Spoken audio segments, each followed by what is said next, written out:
जेव्हापासून ती माझ्या आयुष्यात आली, जणू माझ्या आयुष्याला गतीच मिळाली.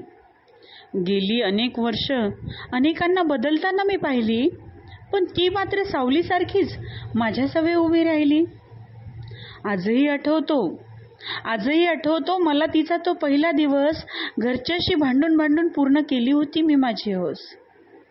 नवऱ्याने तिला आणण्याची परवानगी बहाल केली, तरी खरी साथ मात्र माझ्या भावाने आणि माझ्या मैत्रीण जनाने दिली, ज्यांच्यामुळेच 2012 साली दसऱ्याच्या मुहूर्तावर मी तिला घरी आणली.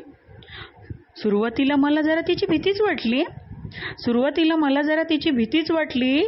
माझं तिच्याशी जुळेल का नाही याची अनेकांना शंकाही वाटली.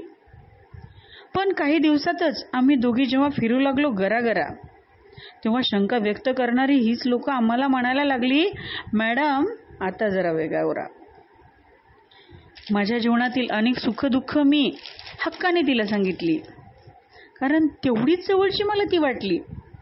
बिमार असताना देखील ती लगेच उठायची.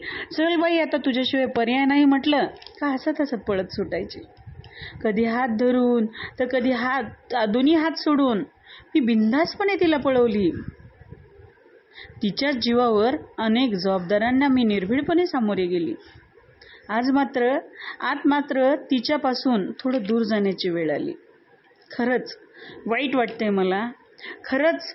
वाटते मला.